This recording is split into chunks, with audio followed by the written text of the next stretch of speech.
Et salut, moi c'est Marc, bienvenue sur Le Prisme, la chaîne où on passe au prisme tous les sujets qui touchent de près ou de loin aux finances personnelles et à l'investissement. Aujourd'hui, on va parler ensemble de DAO. La notion de gouvernance dans le monde de la blockchain, on l'avait déjà abordé dans les précédentes vidéos, notamment quand on parlait des applications décentralisées et des NFT. Je mettrai les liens dans la description pour que tu puisses aller voir si jamais ça ne te parle pas. Et comme d'habitude, je te propose qu'on bascule sur mon écran, ce sera plus simple pour toi pour comprendre. Avant de rentrer dans le vif du sujet du fonctionnement d'une DAO, on va déjà voir ensemble ce que signifie le mot même DAO. DAO, ça signifie en anglais Decentralized Autonomous Organization. Autrement dit, en français, ça veut dire organisation décentralisée et autonome. C'est un mot assez barbare pour dire rien d'autre que simplement un système de gouvernance. Il y a certainement un type de gouvernance que tu dois connaître assez bien, c'est la démocratie. Petite parenthèse, aujourd'hui quand on parle de démocratie, notamment dans notre système politique en France métropolitaine, on parle majoritairement d'une démocratie qui est indirecte. Ce que ça signifie, c'est qu'il y a beaucoup de personnes dans ce système-là qui ont le droit de voter. Par contre, ces personnes-là ne vont jamais directement voter pour un projet ou pour une loi, par exemple. Il y a toujours des intermédiaires, c'est-à-dire qu'il y a une grande population qui vote pour des intermédiaires, qui eux-mêmes vont encore voter pour des députés, pour des délégués et pour des présidents, et qui eux-mêmes, à leur tour, vont finalement voter pour ce projet ou pour cette loi dont on parlait à l'instant. Donc comme tu le vois ici, dans la démocratie telle qu'on la connaît aujourd'hui, il y a énormément d'intermédiaires. Ce qu'apporte cette DAO, c'est justement cette notion de démocratie directe, ce qui signifie que dans le système, on n'a plus besoin de tous ces intermédiaires-là, mais il y a directement la population, les votants, qui peuvent voter directement pour le projet. Et qui peuvent directement donner leur avis si oui ou non ça leur convient, ou même s'ils aimeraient y apporter des modifications, des changements ou des améliorations. Dans un système politique, en tout cas en théorie tel qu'on le connaît en France, il n'y a pas de notion de pondération entre les votes. En d'autres termes, chaque personne qui vote dans le système a un vote, a une voix, et chaque vote compte autant que celui du voisin. Par contre, tu peux très bien aussi avoir un système de démocratie que je vais appeler ici pondéré. Et pour te faire un exemple de quelque chose que tu connais, on va prendre le cas des actions. Quand tu détiens une action d'une société, tu détiens réellement une part de la société. Il y a donc en réalité une petite part de la société qui t'appartient réellement. Donc toi aussi, en tant que propriétaire partiel, tu as le droit de participer à la gouvernance de la société. Tu as le droit de voter à l'Assemblée générale de la société pour donner ton avis sur la direction que devrait prendre la société dans le futur. Je vais prendre quelques gros raccourcis là, mais globalement, le poids de ton vote dépend directement de la quantité d'actions que tu détiens. C'est ça qu'on veut dire par un système pondéré. Plus tu as d'actions, plus ton vote est important, donc plus tu peux influencer les décisions. Dans le monde de la blockchain, on retrouve quelque chose de très similaire, sauf que maintenant on ne parle plus d'actions, mais on parle de tokens. Rappelle-toi du mot-clé de la tokenisation dont je parlais dans la précédente vidéo. Une grosse différence entre la démocratie classique telle que tu la connais et une DAO réside aussi dans la notion de transparence. C'est pas la première fois qu'on voit ça ensemble, mais par contre je pense que c'est quand même important de le rappeler.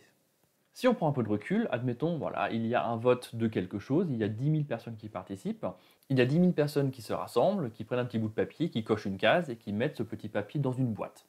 Et derrière, dans le process, il y a peut-être 5, 10, 15, 20 personnes, peu importe, qui vont prendre tous les papiers individuellement et qui vont les compter et qui vont les compiler et qui à la fin vont sortir un joli tableau. Alors telle idée a eu tant de votes ou tel candidat a eu tant de votes, peu importe. Mais toi, en tant que personne qui a voté, tu es complètement dans une situation où tu dois faire confiance par rapport au fait que les personnes qui ont compté les votes ont bien fait leur travail et ils n'ont pas essayé de truquer le système.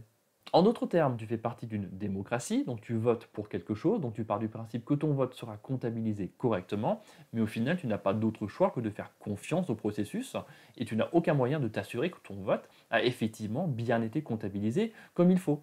Et c'est là justement que réside une des grosses différences dans le monde de la blockchain parce que tu n'as plus besoin de cette confiance. Sur la blockchain, tous les votes sont documentés de manière transparente et même toi, tu aurais la possibilité, si tu le voulais, d'aller vérifier par toi-même le résultat du vote. Pour ton information, dans le jargon, on appelle ça le trustless. En anglais, le mot trust veut dire confiance. Et dans le monde de la blockchain, un système trustless, justement, décrit un système qui n'a pas besoin de confiance parce qu'il est basé sur la vérification. Et maintenant, faisons ensemble quelques cas d'application d'une DAO. Concrètement, dans le cas d'un projet qui est géré par une DAO, Et si toi, tu détiens des tokens de ce projet, tu as le droit de proposer ou de voter. Admettons que toi, tu es actif dans l'écosystème du projet en question et que tu as une idée d'amélioration. Et bien cette idée, tu peux la soumettre à une DAO et en faire une proposition d'amélioration. Parfois, tu entendras le mot EIP dans le jargon. Et ce mot-clé EIP veut dire Ethereum Improvement Proposal, qui veut dire en anglais rien d'autre que proposition d'amélioration sur la blockchain Ethereum. Et généralement, dans beaucoup de blockchains, tu as un mot-clé un peu similaire, sauf qu'à la place du E pour Ethereum, tu as une autre lettre pour une autre blockchain, justement. Donc maintenant que cette proposition d'amélioration elle est dans le système, elle est soumise à la DAO. Donc elle est soumise au vote de tous les participants du système. Et donc toi, justement, en tant que détenteur de token, tu peux voter et tu peux dire oui ou non. Toujours en gardant en tête cette notion de pondération. Donc si toi tu as un token et ton voisin il en a 10, et bien ton voisin il a l'équivalent de 10 votes alors que toi tu as un vote. À l'instant, je te faisais l'exemple d'un vote sur une mise à jour, mais en réalité, ça peut être plein d'autres choses. Tu pourrais aussi voter sur une roadmap ou entre guillemets la stratégie du projet. Admettons ici, il y a quelqu'un qui fait une proposition d'amélioration, mais dans le sens où il propose de faire un partenariat avec quelqu'un. La personne qui a fait cette proposition, elle va certainement détailler son idée, elle va dire en quoi ça pourrait aider le projet, et toi, tu as derrière le choix de décider oui ou non, je trouve que c'est une bonne idée, ou je suis contre. Ou encore une autre chose qu'on peut voter par ce système de DAO, c'est des budgets. Admettons, tu as une communauté très active et puis il y a plein de suggestions d'amélioration et elles ont toutes été acceptées sur le principe, mais en réalité, les projets, tu peux rarement les faire tous en même temps. Tous les projets nécessitent un budget et nécessitent du temps, et la DAO, dans son fonctionnement, te permet de prioriser un projet. J'espère que ces quelques explications t'ont déjà donné un petit aperçu de l'intérêt et du fonctionnement d'une DAO. Mais je te propose maintenant de résumer en quelques secondes ce qu'on vient de voir ensemble et quelles sont les choses importantes à retenir de la vidéo. Donc la DAO est une organisation décentralisée et surtout elle est autonome. Ce que je veux dire par là, c'est qu'il s'agit d'un système de gouvernance en démocratie directe qui n'a aucunement besoin d'intermédiaire. Une DAO, elle est fondamentalement basée sur la transparence, donc n'importe qui peut aller vérifier tout ce qui s'est passé dans les sessions de vote pour un projet. Quand tu détiens des tokens d'un projet qui est géré par une DAO, tu as le droit de voter et de faire des propositions. Donc tu as le droit de donner ton avis sur oui ou non tu penses que c'est quelque chose qui est intéressant ou pas pour le projet dans son ensemble, et tu as par ce biais-là directement la possibilité de participer à la stratégie du projet. Voilà ce que je voulais voir avec toi au sujet de la DAO. J'espère que ça t'a permis de comprendre le potentiel qu'il y a derrière ce système-là. Et j'ai volontairement pas trop insisté sur le côté politique de la chose parce que je pense que ça pourrait faire l'objet d'une vidéo à part entière. Mais encore une fois, pose-toi la question.